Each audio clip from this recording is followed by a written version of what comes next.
SBS Academy. Today, we will be contrasting the shift from medieval art to Renaissance art through an exploration of one of three key ideas of the Renaissance: humanism, individualism, and secularism. A very prominent difference between the Renaissance and Middle Ages is that of the art. The Renaissance artists followed the more classical form of art. They portrayed human beauty and religion predominantly. Renaissance artists had a deep sense of perspective and developed two-dimensional effects. The Middle Ages portrayed Gothic art. The Gothic style of architecture is characterized by pointed arches and ribbed vaults. This form of portrayal incorporated fine woodwork and stonework. First, let's take a look at this 1350s painting in Madonna of Viveri by the master of Vissi Broad Altar. The first thing we notice is a giant depiction of Mary in the center.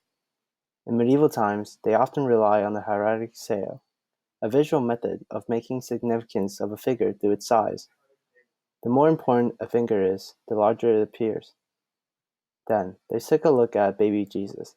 He looks like a middle-aged man. These ugly babies were very intentional. Most of those medieval babies were depictions of Jesus.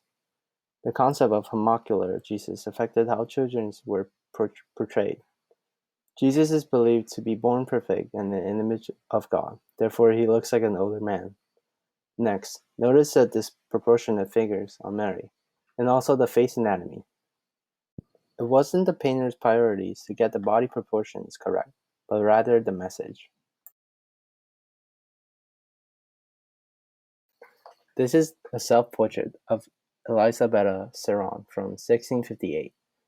This was towards the end of the Renaissance. This painting shows traits of individualism, secularism, and humanism. It shows individualism because it focuses on one individual instead of a large group of people who are irrelevant to the scene. It also shows humanism because it shows proper proportions. The reason this shows humanism is because humanism was the focus on the current life and not the afterlife. By focusing on the specific details of a human being, it shows that they believed in the importance of the current life on earth. The third idea it exemplifies is secularism.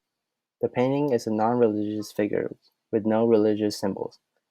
This shows the shift in society from God-centered to man-centered.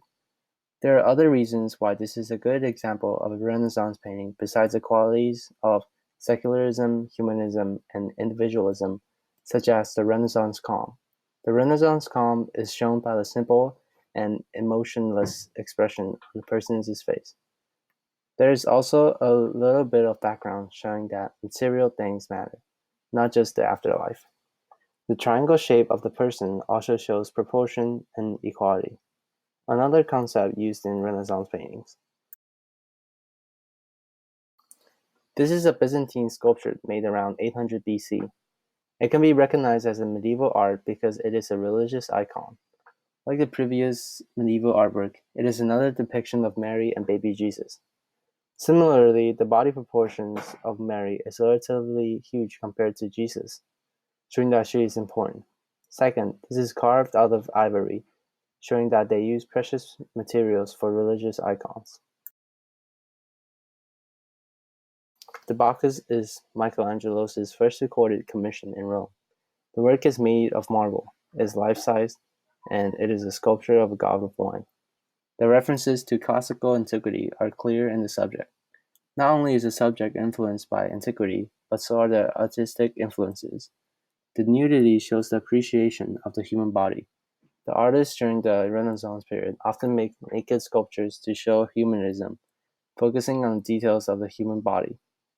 Second, it shows the subject in the midst of doing an action. In this sculpture, the subject is holding a cup and about to drink wine. Third, there is a Renaissance calm on the face of the subject, showing a lack of emotions. This is a Milan cathedral. It has a clear Gothic style, representing the medieval times.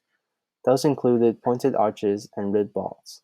This is a cathedral, so it shows that the people are still God-centered.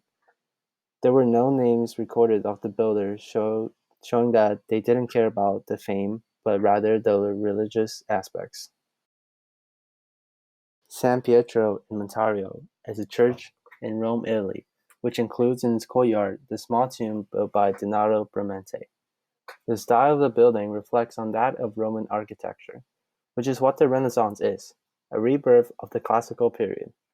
The builder's name is recorded, showing individualism.